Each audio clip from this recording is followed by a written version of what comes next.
So I was like nervously check the grammatical suggestions to my notes as these meetings roll in, or as our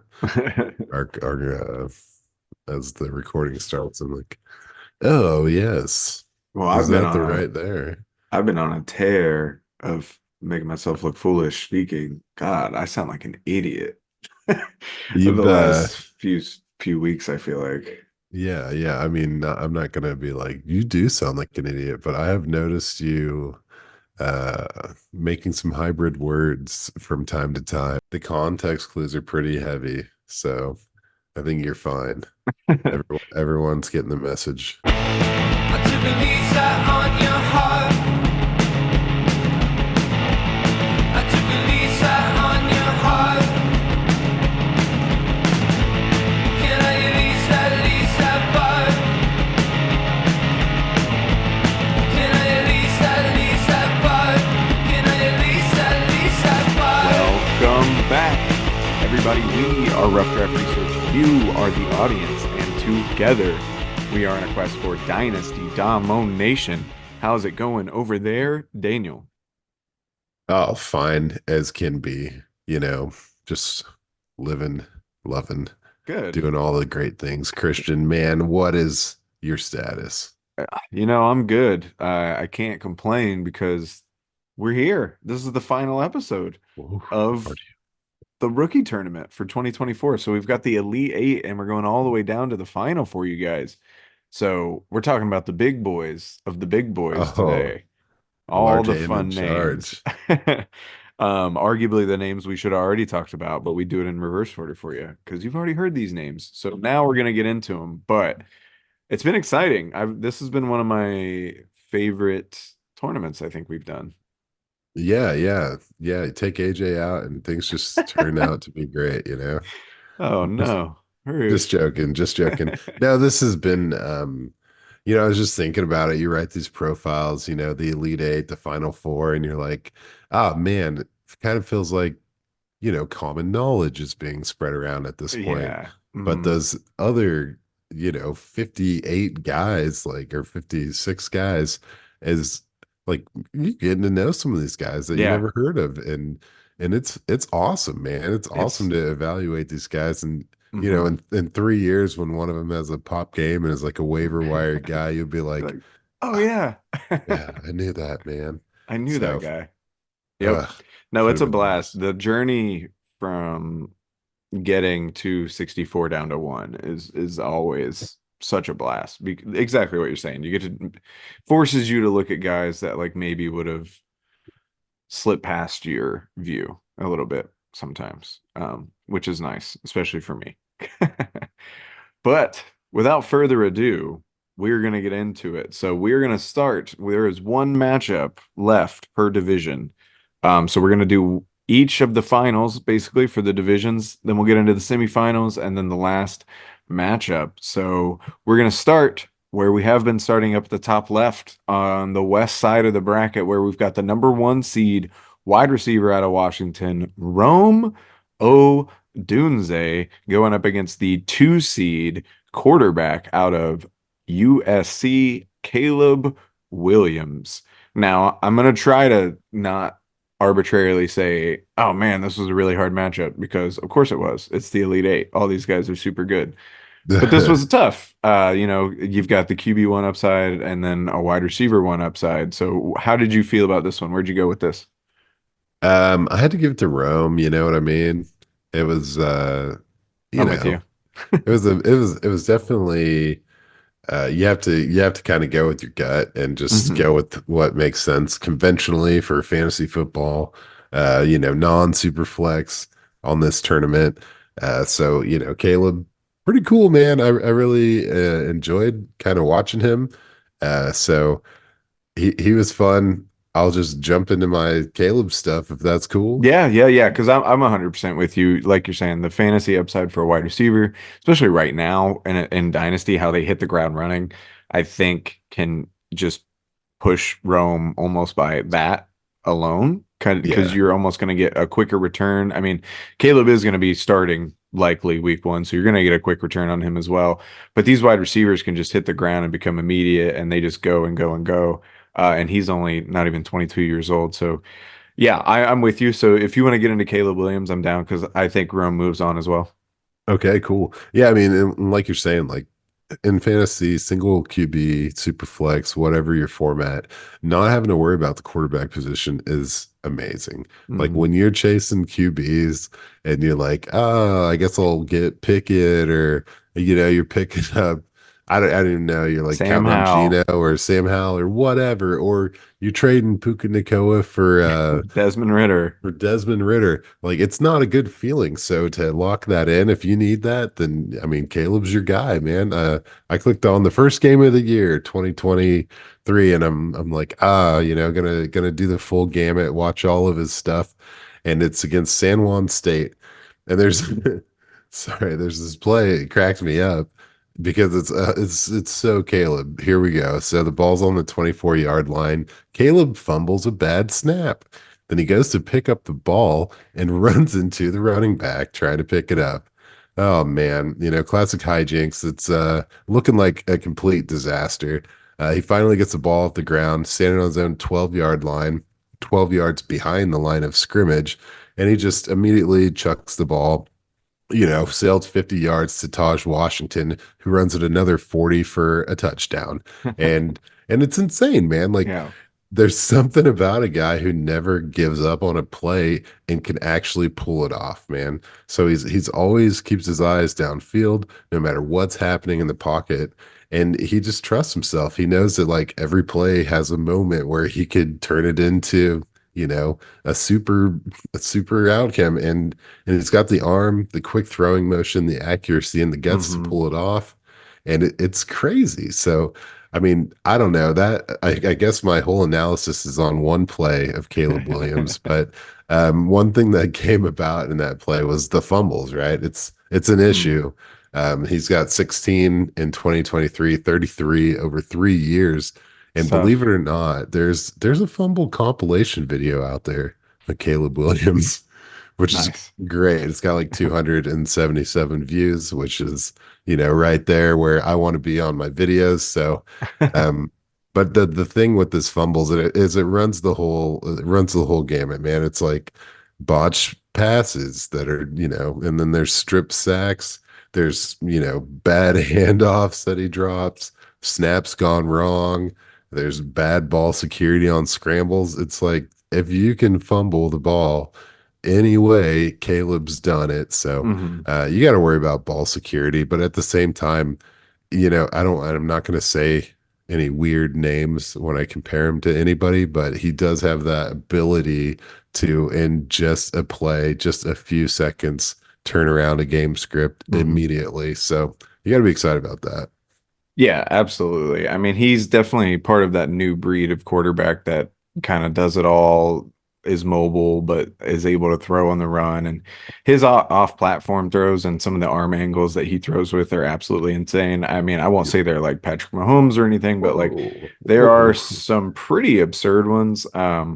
If you're a Caleb Williams hater, go watch him play against Stanford. I mean, I know it's maybe not the best team ever, but like the ball placement in that game to me just seemed perfect on every single throw. Like that was just an incredible performance in my opinion. So if you want to watch like his arm talent, I would say Stanford is like a great game to watch because he just sets up everyone to be able to get yards after the catch always. Like everybody's in stride. Everybody, it's like the right play typically. Like you're saying, he has a super quick release that we've seen destroy people in the NFL. Aaron Rodgers uses that, Patrick Mahomes uses that, even Tom Brady uses that to just kind of negate the defense at times. And he does that. I think I admittedly had a little bit of prospect fatigue on Caleb Williams, so rewatching with fresh eyes has been nice for me because I see it. I see the number one overall pick for sure. He was playing him with a bad O line last season, USC, which hurt him a bit. Um, he does like have that hero ball tendency, which I think does the fumbles, and then like sometimes maybe doesn't take the easy stuff because he wants to make these crazy throws. So with the decrease in like stability on the team, we saw his turnover worthy plays increase. His pressure to sack ratio went up. He was sacked the most times in his college career this last season, but still never threw more than 5 interceptions in a season. His touchdown to interception ratio was damn near 7-1 in college, which is just insane. So Pretty there's sweet. these tools that just make him he's likely to be a fixture in the NFL for years to come. Like even I feel like even if he busts, his bust is like not being this Chicago Bears franchise quarterback for 20 years and like steadily kind of being a starter throughout the league. Like that's him busting because I think that's his absolute worst floor and it's probably higher than that. You know what I mean? So like you said, having to not worry about the quarterback is awesome. So if you have a later first round dynasty pick, or especially in a super flex league, go get this guy. But in a non super flex league, if you have like a mid to late first round pick and your roster's pretty steady, like I don't know, man. I burning a first on Caleb Williams makes a ton of sense. Like I think you'll be solid at that position for years. Unfortunately, coming from a Packers fan for the new incumbent Bears QB. The only thing I'll say about that is, and it does look like the Bears have done a great job fixing what they did to Justin Fields in terms of putting weapons around him. Keenan Allen's there now, DJ Moore's there now, Cole Kmet, which Fields had obviously, but then they bring in DeAndre Swift, who adds a lot of pop in that backfield. So they're doing that, but they haven't really addressed the offensive line still. So that is an issue. And then, like we've seen, what Caleb Williams is still great in a bad offensive line in college, but like you don't want to set him up for failure that way. And that's why all the like I get the mock draft stuff, and we'll get into maybe I don't need to burn this stuff here because we're gonna live stream the draft, but I get all the mocking Yeah, we are. to to maybe another receiver at that first round, but to me, I don't see why you don't get a tackle with the ninth pick if you're the Bears instead of a wide receiver. Like I get Keenan Allen's older and DJ Moore's there, but there's a lot of receivers in this draft, and I know they don't have a ton of picks, I guess, but I don't know, man. I think they need to solidify that offensive line, but that's again getting into other stuff. Caleb Williams, the prospect, probably a perennial top 10 quarterback if he hits the way he should, based on the talent you see on film. So not quite enough to beat a top tier receiver in a No. dynasty draft, but enough to make it to the final four, which is the farthest quarterback for Oh us, yeah. Oh yeah. I would Oh yeah. say. The So, I only mean, maybe Richardson, but oh shit. Yeah. I don't know. Who I don't knows? think he made it to the final four. Yeah. I don't think so. Hmm. But, History. anyways, Caleb Williams isn't making it to the final four either because he loses right here to Roman Bye Dunze, the bye. number one seed. So your winner of the West bracket is wide receiver out of Washington, Rome Odunze. So moving on to the Midwest bracket, we've got another wide receiver Oh. um, out of Ohio State. It's Marvin Harrison Jr. He's the one seed, and he's going up against the two seed wide receiver out of Michigan, Roman Wilson. And this was probably the easiest matchup of the Elite Eight, right? Yeah, straight up. Yeah. I love Roman Wilson. I really do. I think he's awesome. His stats aren't going to jump off the page to you, like his highs in college, receptions is 48, yards is 789, touchdowns is 12, which is good. And that was this past season, which is really good, which is his past season. But to me, he's just a savant at like getting and then staying open, which I think is key. Like he will find the hole in the zone, but I've even seen him like run backwards to keep his eyes on the quarterback to know where the quarterback is going to go and like run backwards, but still kind of look over his shoulder to find the hole in the zone and still be open the whole time. Like he's so good at that. Such a heady receiver. Constantly reading the coverage. He's got strong hands, 6% drop rate in college, and he only had one drop this season. He just has those like sudden bang bang moves that he uses and the acceleration and burst to like get open when he does make those moves. I think he's super fast off the line and accelerates well. He's got quick feet too. And he was actually faster at the combine than I thought he was going to be. Yeah, that was very surprising. Yeah, I was not expecting that 40 time of a sub 4.4, right?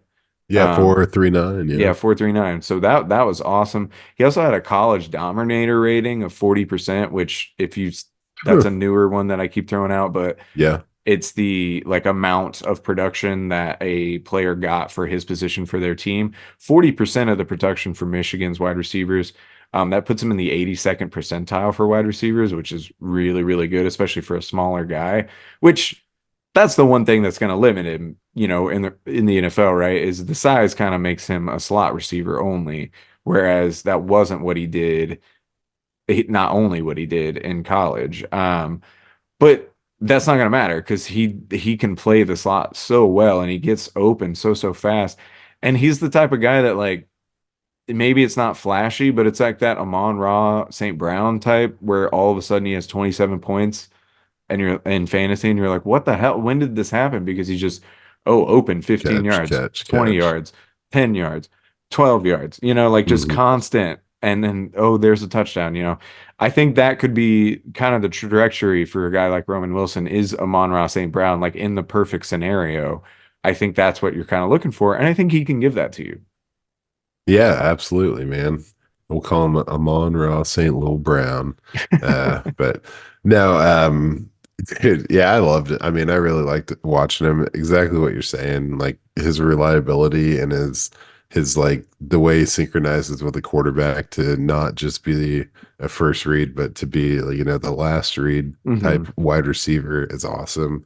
I really like his like his route running, like the releases off the line, and I Hmm. like how he boxes corners out and like he always makes sure he has the inside leverage and he can like push on the coverage to get the separation he needs to secure a catch underneath.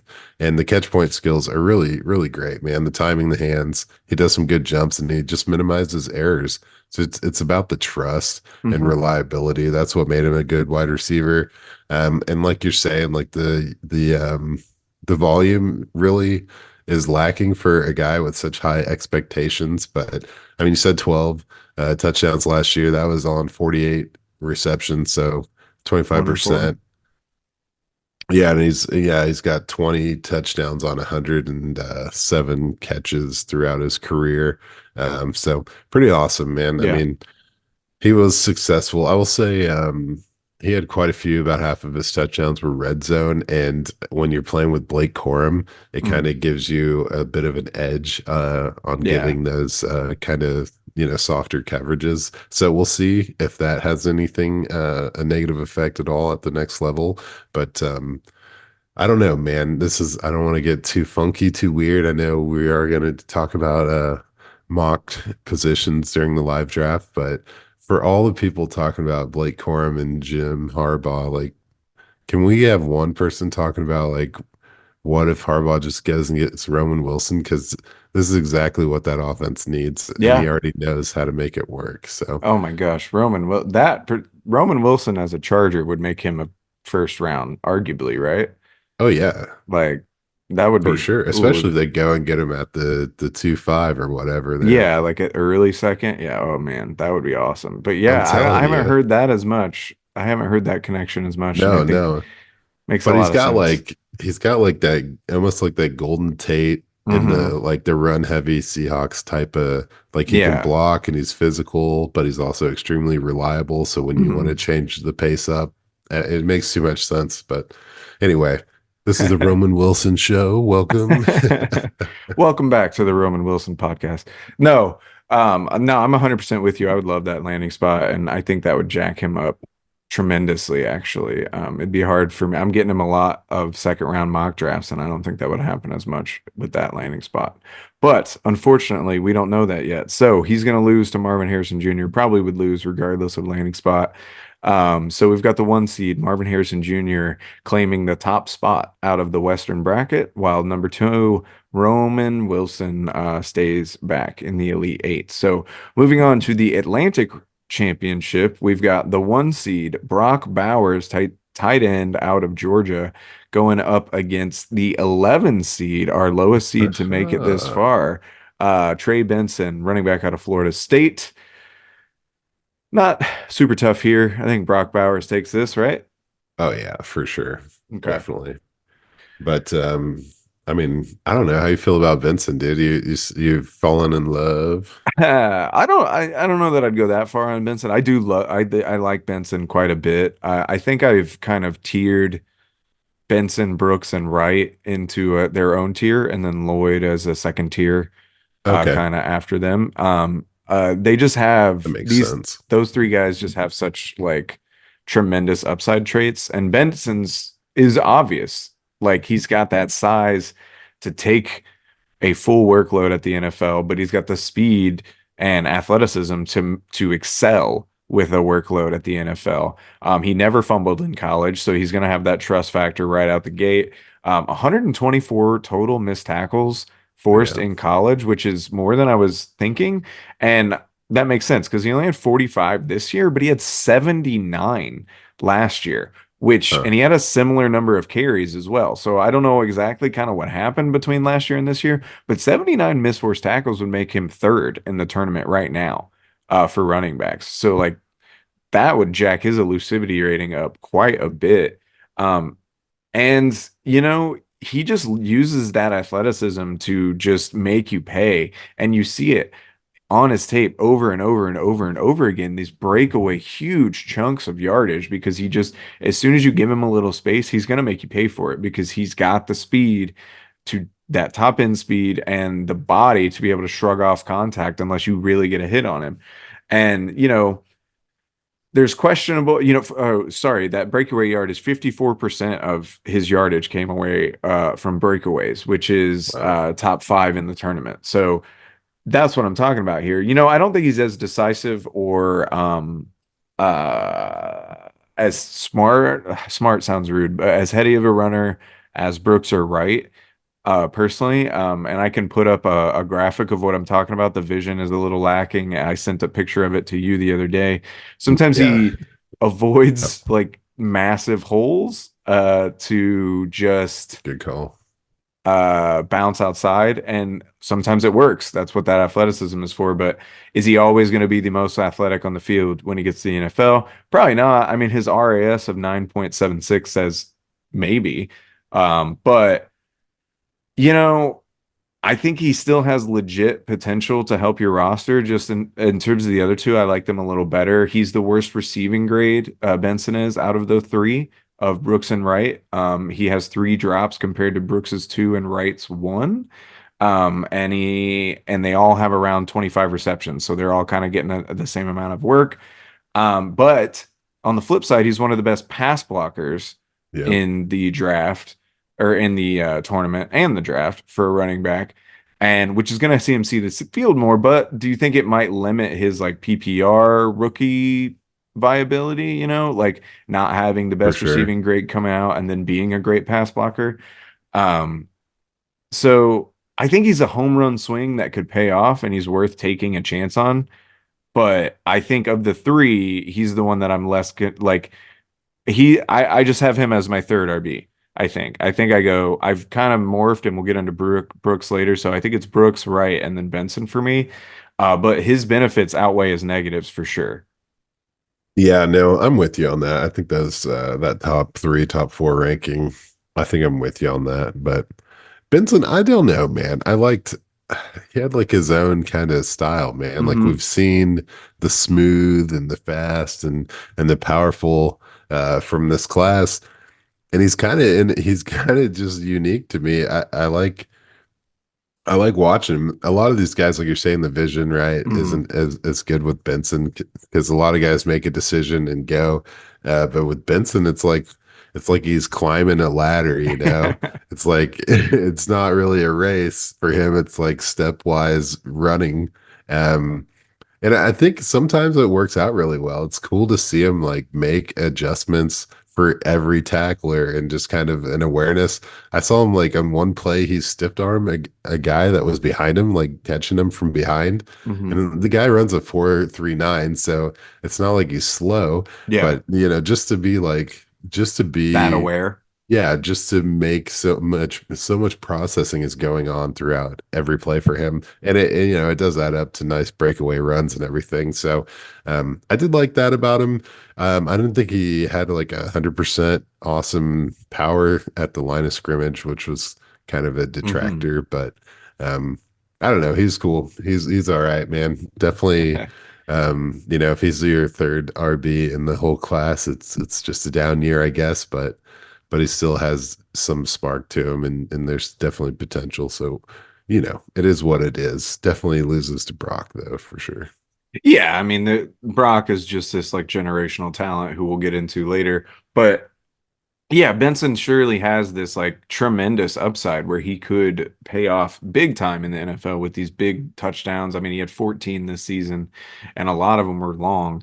And so he has that ability for you. I just think there's a flip side to that where this raw athleticism that he keeps winning with doesn't help as much in the NFL, where there's linebackers and defensive tackles that are running sub fives, you know.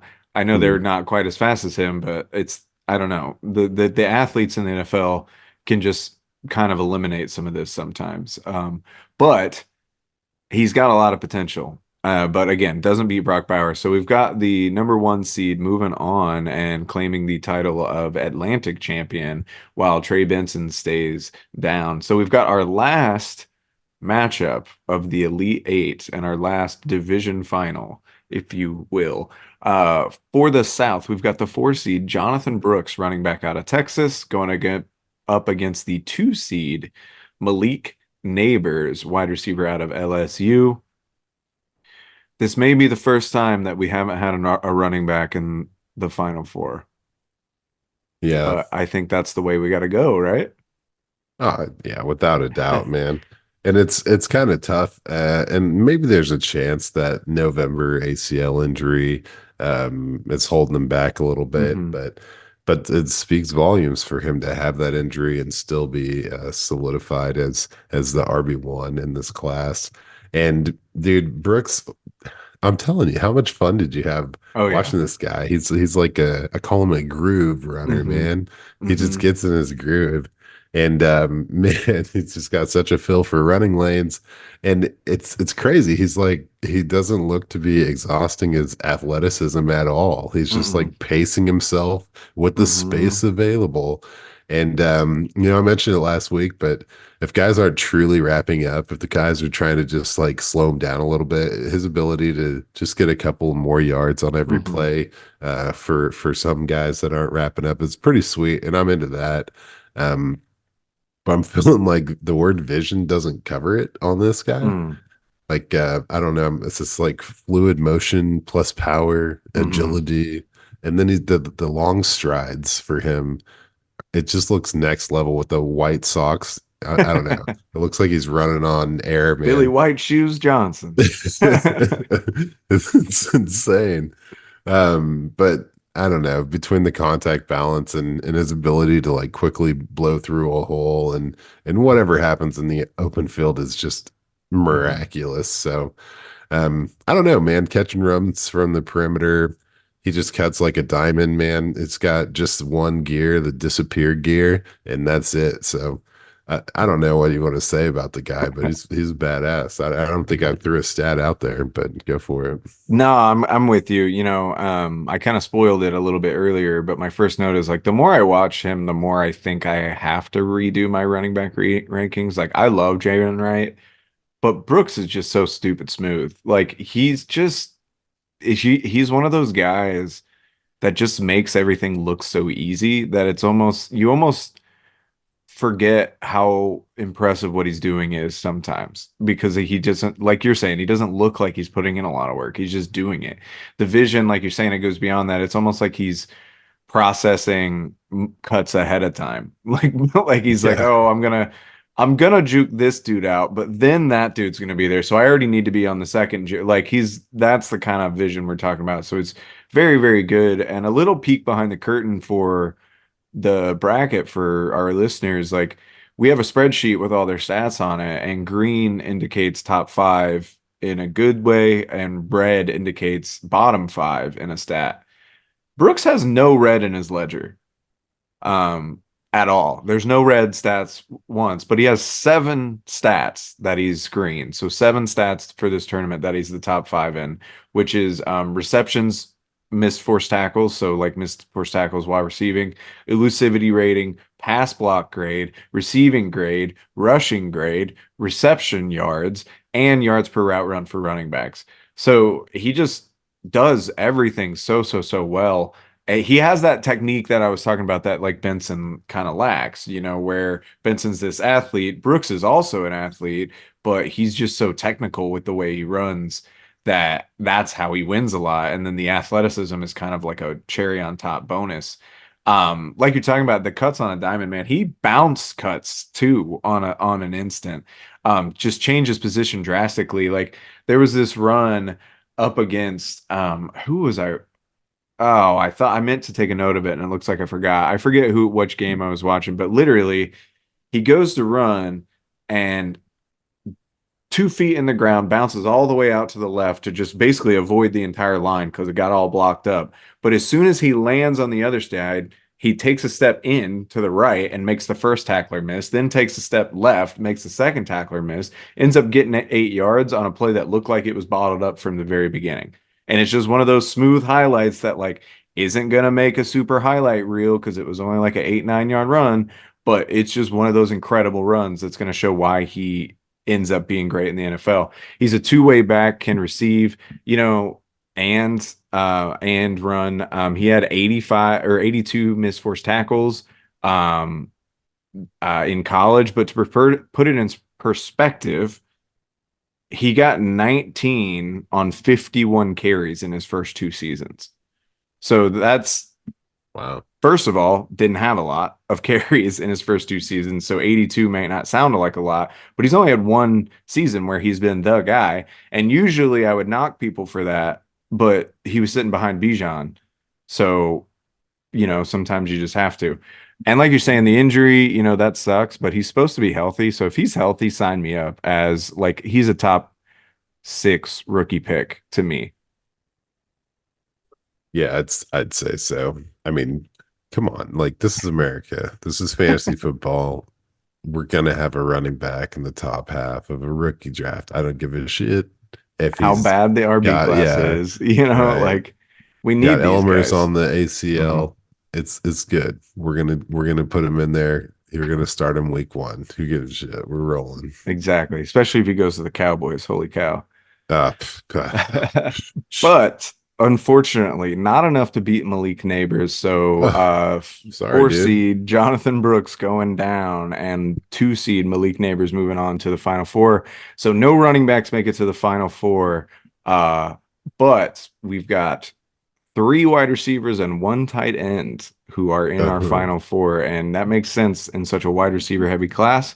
So let's get up to our first matchup in the final four. We've got the West bracket winner, number 1 seed Romo Dunze, going up against the Midwest bracket winner, wide receiver Marvin Harrison Jr. out of Ohio State. hmm Oof. Now we're talking, these are tough. All three of these last remaining wide receivers, I truly think can be wide receiver ones in fantasy. And to some way, you got to pick your poison. But it's Marvin Harrison, right? Okay. Yeah. Yeah. I mean, I don't know, like name value alone, I guess. I don't really, it's not, I mean, Rome. Jeez, man. He's he's great. He's Oh, yeah. great. It's just it's tough, dude. And this is where we're gonna I mean, I'm glad the way it's shaken out. We're not doing a third place, and I don't think it would come to this anyway, but I'm struggling to try to figure out who's the number 2 in this class. But anyway, man, dude, Rome is what he is. He's an amazing all around Hmm. wide out and I think he does great things at all level, man. He's got good short inside out routes. The crossing intermediate stuff is solid. And then the work on the perimeter downfield is incredible. Um, Watching him against zone coverage is hilarious. Like he just destroys it. And then he uses his physicality when he's got, man cover that I mean, he just wins at the catch rate, so it doesn't matter what happens throughout the Hmm. route at that point. Um, But I'm telling you, there's a reason he ended up with 1,639 yards. He's playing with Michael Penix, and the deep ball was just their thing. Mhm. On the deep ball, he had a 99.9 PFF grade. Like, all right, so that's Oh. perfect, right? And it all comes down to the hands, dude. I think he's got the best hands in the class. He only had Yeah. 3 drops, so that's 3.2%. And only 5 guys with over 100 targets had a lower rate than that. And he definitely has some traits in common with Marvin Harrison Jr. Yeah. Personally, it's all about like the body control and the Mhm. timing, the concentration stuff, and the high pointing, right? And the jump ball skills. But the thing is, man, he pulled down 75% contested catches with the leading 21 catches contested. That's incredible. That's way better than Marvin Harrison Jr. did. Don't tell anyone I told you that. Um, but dude, I mean, he wins in every aspect of the game, man. Mhm. Commits to the route, commits to the ball, commits as a runner. Um, it's awesome. I don't know I mean, you love him, right? Oh You yeah, love I him. You love gotta him. love The him. the whole reason we did that trade that we talked about last week, and I Don't bring it up, overpaid to move man. up, was to get this guy. I think you won the trade, man. It's whatever. I I'm did over it now. it. No, Rome, yeah, Rome, like you're saying, he has a lot um in common to Marvin Harrison Jr. To me, I think both of them just do so much right as a receiver. You hear me all the time talk about Nick Chubb and just the way he plays the running back position is so smart and he does everything the way they're supposed to. That's these two guys at wide receiver as well. Like Rome Odunze, I think has the cleanest routes in the entire draft. Maybe like I I, just think he's just so sick with the way he is able to set people up, the footwork off the line, the speed off the line, and then the ability to win downfield, like you're saying. I just think he's tailor made to win in the NFL right now. Like that's the type of receiver we're looking for. I've heard him compared to Larry Fitzgerald. I've heard him compared to Devontae Adams. yeah. And I did this with Caleb Williams last week, where we talked about his upside of why he won. And unfortunately, Rome doesn't win here. But if he's Devontae Adams, then the upside is a four-time top five receiver, including a wide receiver one season, and an additional three top 15 receiver seasons, with two of those being in the top 10. So, like, that's the type of level we're talking about and his play style, he could play forever. Like he just gets open. That's what he does. He's not winning because he's like a dominant athlete, but oh, by the way, he is super athletic. He's tested very well. And so it's not like he's not. It's just that he doesn't need that always to win. He can just win because he's so clinical with his route running. And like you're saying, you brought up the contested catches, and it was a joy to watch. So much fun. 71 or 75%, 21 to 28. Now it is worth noting that like last year he was 4 of 16, which is 25%. So like it's just kind of a wishy-washy stat sometimes, like I don't because the ability is there. Like you can see it with what he did this year with contested catch rates. So like I'm not worried about last year. I'm just pointing out that stat sometimes is kind of like it kind of goes back and forth. It has a lot of variance, I guess, is what I'm saying. But at the end of the day, I think he could develop into like the greatest route runner or one of the greatest route runners like of his generation. You've got like this past generation, you had like Keenan Allen, Stephon Diggs, Devontae Adams, and I'm sure there's more guys. Don't fucking get mad at me. Rule of three. So like, but those type of guys that are just known throughout the league as being like the crispest, most ridiculous route runners. And I mean, Keenan Allen just put up one of the best wide receiver fantasy seasons we've seen in a while, you know? So those type of guys win in the NFL. And I think Rome, no matter where he goes, is going to have that ability to win because he's just so clean. And his game just lends to him being able to get open and have an offense run through him. Yes. Give me my pick back. I'll take my pick back now. Sorry, Yeah, dog. he's incredible. Yeah, what's the chances he doesn't get to Chicago at 9? I think it's very high. Like I don't think he falls to 9. I think somebody moves up and gets him. I think all three of these guys are gone before And so yeah, like maybe if Rome Odunze is there for the Bears at 9, you should take him, but I don't think he will be, you know. The Chargers could use a wide receiver and they're a trade back candidate because they could use a lot, but also if Rome Odunze or Malik Neighbors is sitting there, like why not take one of them? And then, people want to move up for these three guys. They're just literally all three of them would be the wide receiver one if they came out in separate years, and it would be Yeah. like almost unquestioned, depending on when they came out. What is I'm trying to figure it out here. Maybe the Jets will swap with the Falcons and just jump right in front Honestly, of why? Yeah, exactly. The Jets. Yeah, that's such a good call. Like I was about to say, the Jets are being slept on as a team that's going to take a wide receiver. And they could slip up in front of the Bears and grab somebody like this, then pair be them with really Garrett easy. Wilson. Like, I don't think it'd be hard at all. And then you even have what's the potential um oh, that'll help the Vikings get a quarterback. Never mind. There's a potential like weird punishment that might be come down to the Falcons. Have you heard about this? No, Okay, so because they talked to yeah, because Kirk. apparent colluding or whatever it's called. Oh, that's complete BS. Well, apparently there's precedent that they could like swap picks in the first round, which would move the Vikings up to 8, which would be Oh, that'd be insane. poetic. That would be crazy. But that actually wouldn't help them grab a receiver because they're definitely going for JJ McCarthy. But um, regardless, I just think Rome, I'm with you. I don't think he makes it to 9 at the Bears, and we need to move on here so we can get the rest of these guys out. But I love Roma Dunze. I think he's going to be awesome at wherever he goes. Just not quite enough to beat Marvin Harrison Jr. So Marvin Harrison Jr. Wins his semifinal matchup and is going to the finals of the 2024 Rough Draft Research Tournament. Romo Dunze, valiant showing, but falling in the semifinals. So we've got our other semifinal matchup now. We've got tight end Brock Bowers out of Georgia going up against wide receiver out of LSU, Malik Neighbors. Ooh. Tough here. I think I went Malik Neighbors personally. Yeah, yeah, Okay. yeah. Neighbors was the last guy I profiled on this, and I like kept trying to put all these guys up above him, and then I Mhm. pulled it up, and I'm like, yeah, yeah. I I just mean, can't. yeah, I think he's. I don't know, dude. Here's the thing with Neighbors, and I know this has nothing to do with Brock Bowers losing here, but Rome has number one hmm potential.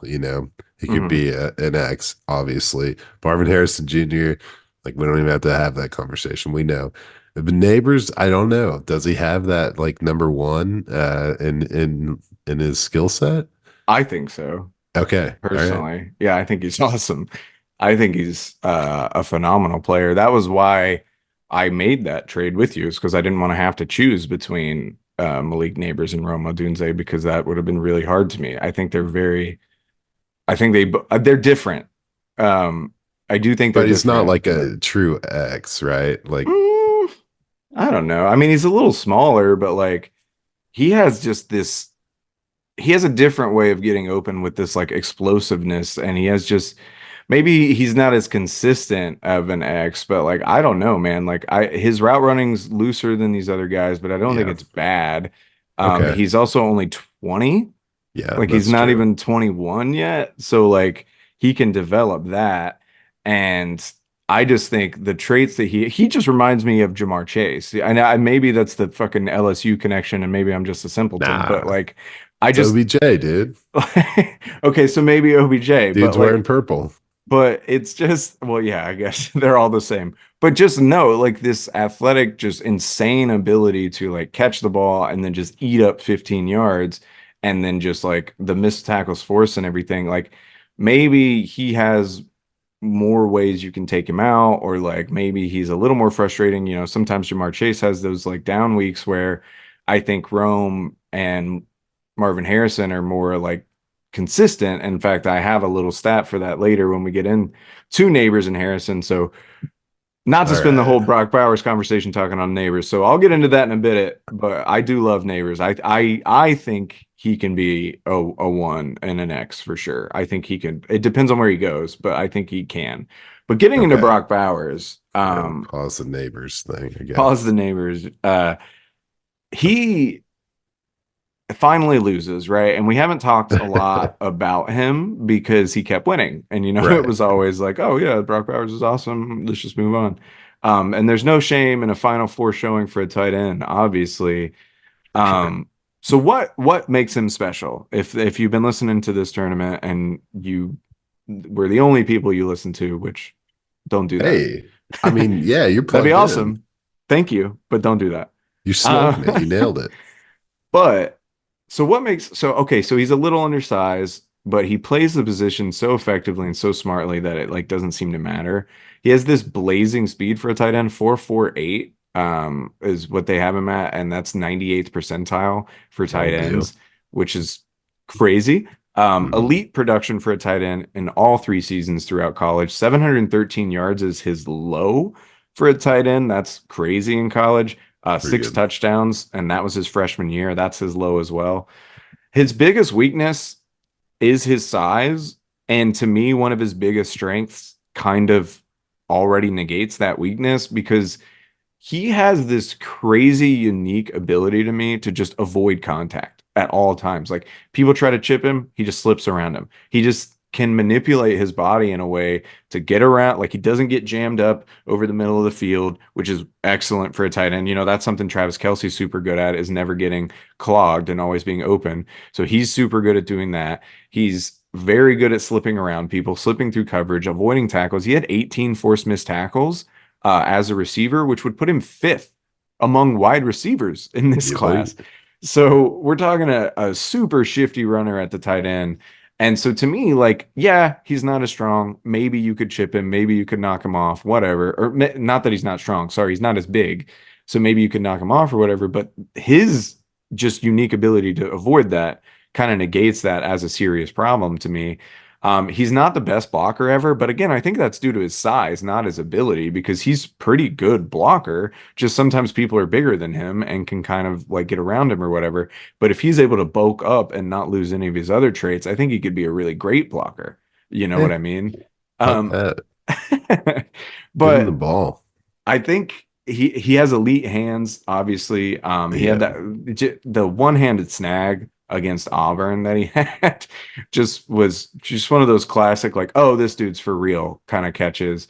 I think he's great at the catch point, and this is kind of what I'm talking about when I was saying Odunze with the like contested catches being a little finicky. Like uh Brock Bowers this year was 2 for 9, which is only 22%, which isn't great. But last year he was 13 of 17, which is 76%. So like, right.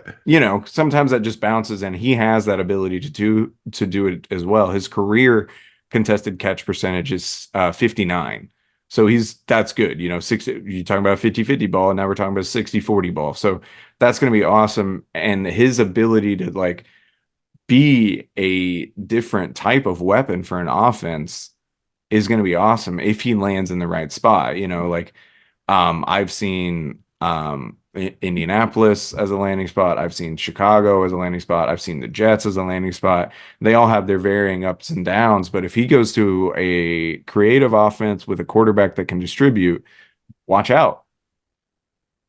Everybody needs to watch out, dude, because it's Brock Bowers, man. hmm You see Brock coming. You know what he is. But can you do anything about it? No. Nope.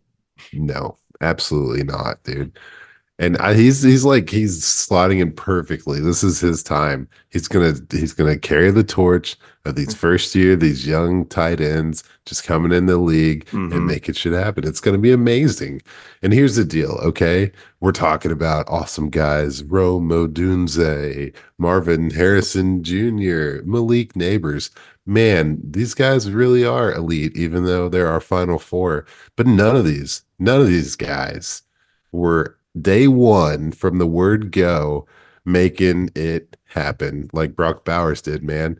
I mean, he brought up that freshman year, this college rookie. I don't know why I say rookie. 13 touchdowns, man. That was incredible. Hmm. Only year he lost out on the John Mackey Award, and it went to our dude at Arizona from Trey McBride, yeah, Trey McBride, Colorado State, with Colorado his State. one touchdown. Come on, man. He should have been a 3 year. He should have been a 3 year John Mackey Award winner. All 3 years he led Georgia, man. He was the engine of that team. And it is incredible the way they were using him in the jet sweeps, and he had like what 20 carries, five Hmm. touchdowns, like Yeah. just incredibly Hmm. useful. The versatility is next level. You plug him in, you just dream up a playbook for him. And the thing with him is he's successful in all these ways. I mean, he was the engine of the offense. That means that Hmm. he understands the game to a level that I don't think a lot of the college guys are even close to. And Hmm. so you put him in an NFL offense and he's gonna be unlimited, man. I'm totally in on him. We call him Mr. Unlimited, whatever. Send him to Denver. We can make that work, I think. Um, but yeah, he runs routes like a wide receiver, Oh man. yeah. He's got the moves, the shimmy, the groove, the shakes, but then he's physical like a tight end, man. Hmm. Even though he's undersized, he's still, like you're saying, man, all those missed tackles, everything. It's amazing. Yards after the catch, number one amongst all tight ends this year, and number two in yards per route run. So he knows how to make it work. He's doing Hmm. great. No, Despite absolutely. Ju- 5 hours. just just an absolute ridiculous talent at the tight end position, and I pound the table all the time. A tight end can change your dynasty roster, so I'm all about taking Brock Bowers in the top four picks of a dynasty draft. Obviously, roster construction take that into account, but I think he's going to be worth it, and the landing spot could jack him up even higher potentially, but. Not enough to beat Malik Neighbors. That wide receiver position is so valuable in fantasy. So we've got the 1 seed Brock Bowers falling down, and the 2 seed Malik Neighbors out of the South, making it to the final. So we've got our final matchup: two wide receivers. The 1 seed out of the Midwest, wide receiver out of Ohio State, Marvin Harrison Jr., and the 2 seed out of the South, wide receiver out of LSU, Malik Neighbors. So kind of got into it, and it sounds like, based on our earlier conversation and my pick, that Marvin Harrison Jr. wins this. Yes, Okay, it's so consensus amongst all living consistent people. consensus. I thought this matchup was really tough. Sounds like you didn't think it was as tough, but to me, Malik Neighbors is incredible to watch. Like he's so explosive. As soon as he gets the ball in his hands, he's just trying to turn it upfield and make everything happen. He just eats up yardage, like I was talking about. Um, he had 30 missed forced tackles, which is second in this tournament for wide receivers, and he had 59 in his career, which is quite a bit for a wide receiver. Like I said, he's a little looser than the other two superstars in this class in terms of wide receivers. In terms of his route running, I don't think he's like as clean, but he has the makeup of the acceleration and the explosion to like help him as soon as he comes out of a cut. He's a yak monster, third in the tournament for yak, yards after the catch, that is. And I think his cuts and change of direction paired with the acceleration are nuts. I also just love how scrappy and feisty he is after the ball. Like he keeps clawing and tries to fight for extra yardage all the time after every single play, every time he has the ball in his hands. And he only had 4 games under 100 yards this season. Be He good. just can dominate a target share to me. I mean, he had 128 targets, 89 receptions this season, and he just can take anything to the house. Like he has catches where he comes screaming over the top of the middle of the field, catches it, tries to go up the middle, and then bounces outside to get around the tackle, still makes it a touchdown. Like I love Malik Neighbors. I think he's incredible. I think he may lack sometimes like lack the consistency of these other two guys, but he's the type of guy that can explode for 10, 202 touchdowns. You know what I mean? Not that those other guys can't. Obviously, they absolutely could, but to me, like Jamar Chase has had those type of games where he drops almost 60 fantasy points. And I think Malik Neighbors has that ability because sometimes he's just gonna out athlete you and get to the end zone. Um, Whereas Marvin Harrison Jr. can do that too, but I think he's also the guy that goes 8 for 120 and 1 touchdown every Like every single week. week. Yeah. Yeah, exactly. You know what I mean? Like I've seen him Without compared fail. to AJ Green, which I actually like that comp a lot. And if you think that comp is too low, I think you don't remember how good AJ Green was.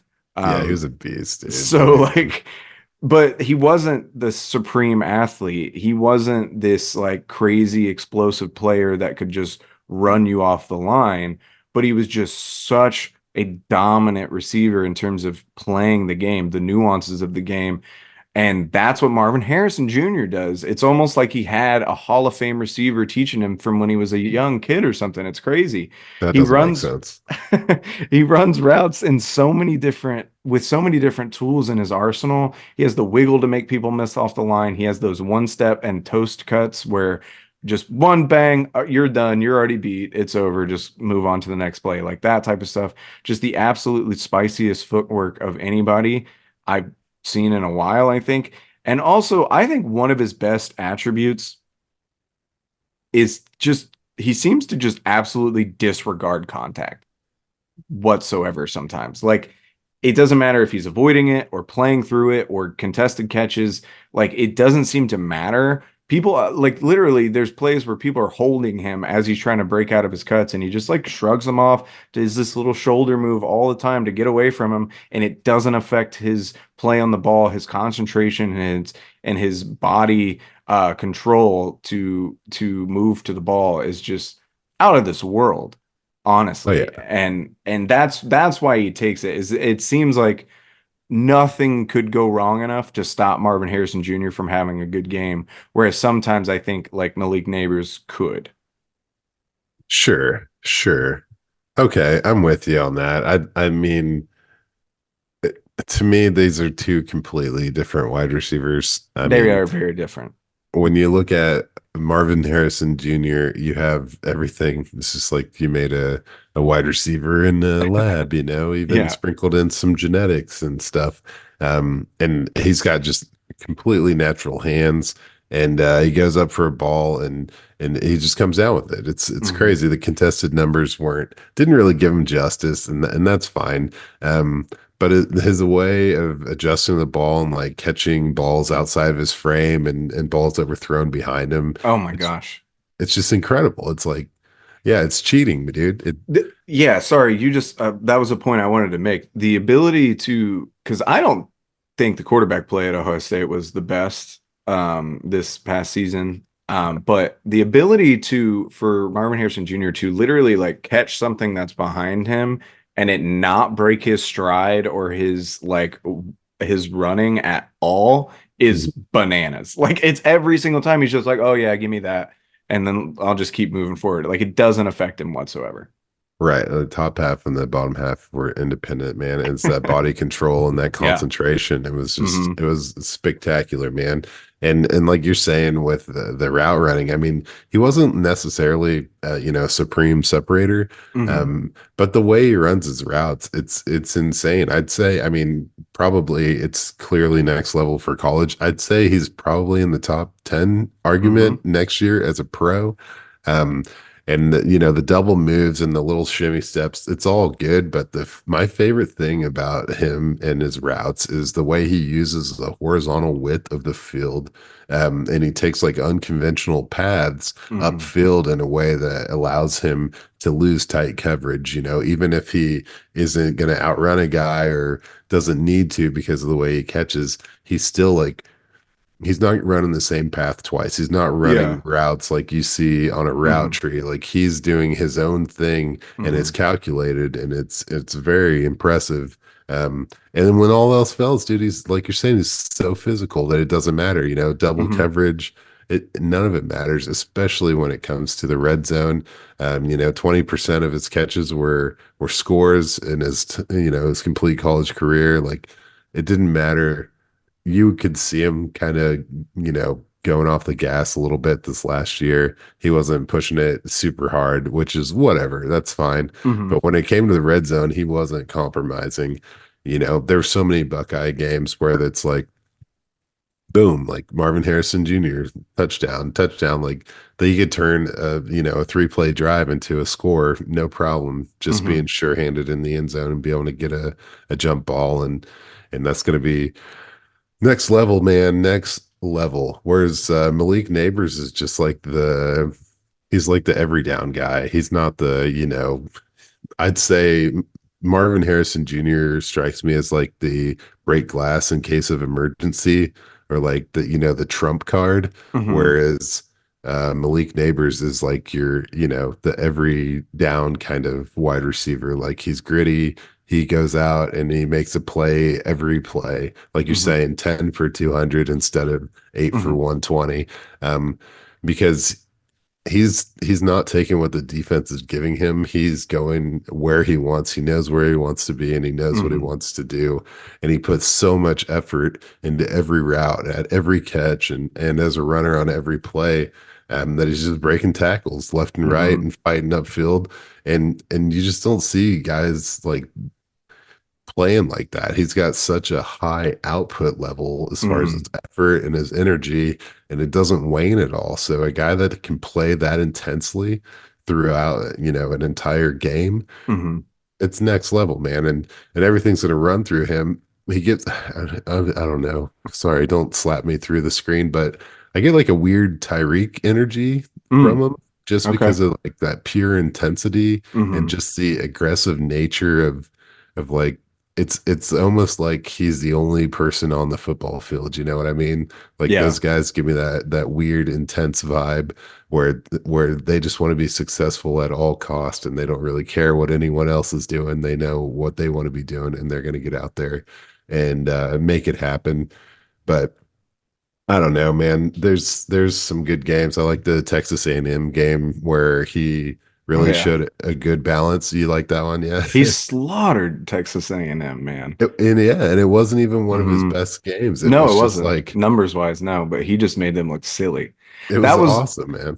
that was one of the when I was referencing the like, oh, he caught it and then tried to run up the middle, then decided to bounce upside. That was the Texas A&M game. He had like I don't remember how long the touchdown was, but a pretty long touchdown where he like Mhm. caught the ball on the right side of the field, started to try to cut up, and then like you're saying, like he doesn't take what the defense gives him, he takes what he wants. And so he bounced outside and turned it into a touchdown, you know? Yeah, man.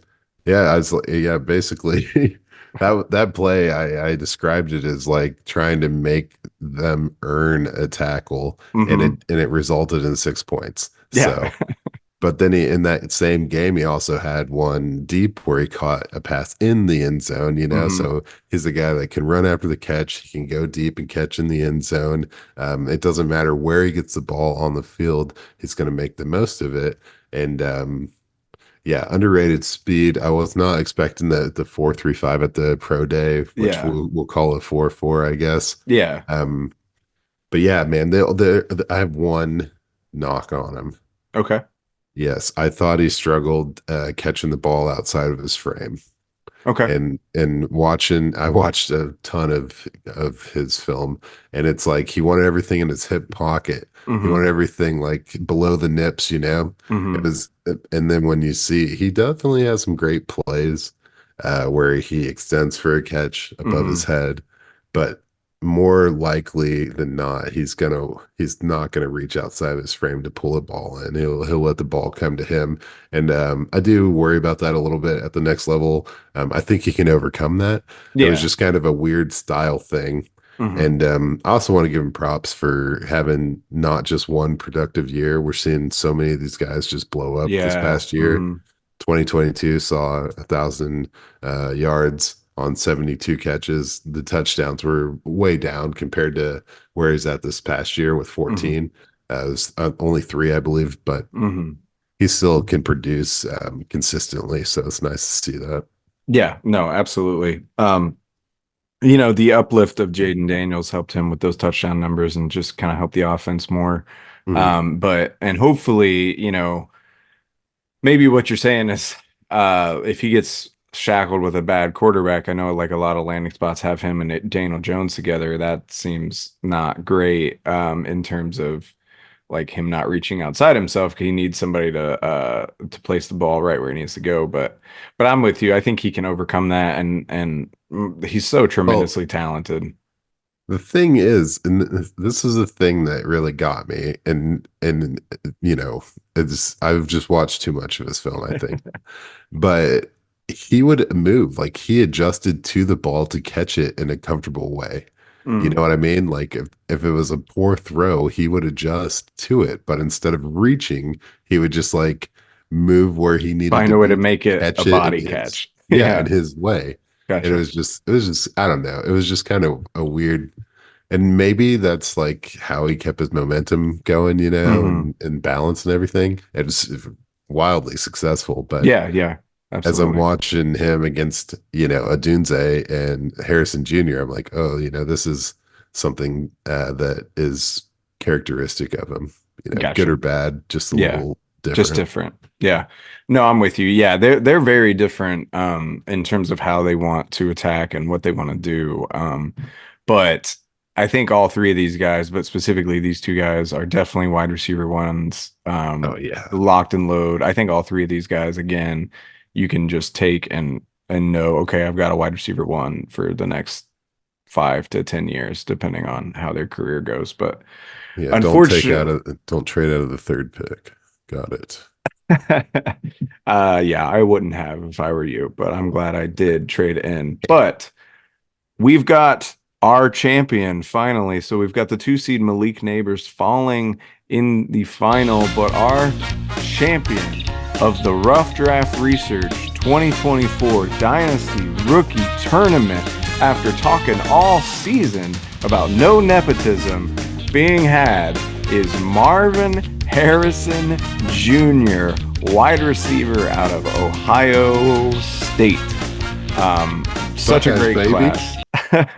Such a great school, It for is a wide great school. receivers. What are It you is a gonna great do? school. Send your kids to We the had Ohio State University. the wide receiver U matchup at Ohio State LSU there in the final. Yeah, Yeah, those are the two bangers. for But sure. yeah, man, I think honestly, a lot of the guys in the Elite Eight, I think, are going to change fantasy rosters. But those top three guys and Brock Bowers, man, they're just on another level. And if you can go up and grab them, do what you can, overpay if you need to. Um, but hopefully you enjoyed the tournament. We will be doing one unless something changes in 2025. So hopefully you like this style. If you filled out a bracket, please send it in to us. I want to see them. I want to see how you did. If you don't like our bracket, tell us where we messed up, who should be there. If you think Malik Neighbors should have won, let us know Yeah. why. Um, on draft note, we were going to put out another episode doing a skill position mock draft, but we decided to add that into our live stream of the NFL draft. So there will not be another episode until next Thursday, the NFL draft. So not this Thursday coming up, but the 25th. We will be live streaming the entire first round. So hopping on probably about 10 minutes before it starts and then just going through the whole thing. So please join us for that. If you want to watch us attempt and probably make a fool of ourselves, but we love it. We're having a good Yeah. time. Um, Submit some personal questions, yeah, some categories, please. some Yeah, give us a ask me anything moment with the live draft. We'll be needing some audience participation that oh evening. yeah, absolutely. Any YouTube comments will be helpful, and we've got a couple surprises for longtime listeners, potentially in the works. So that'll be fun.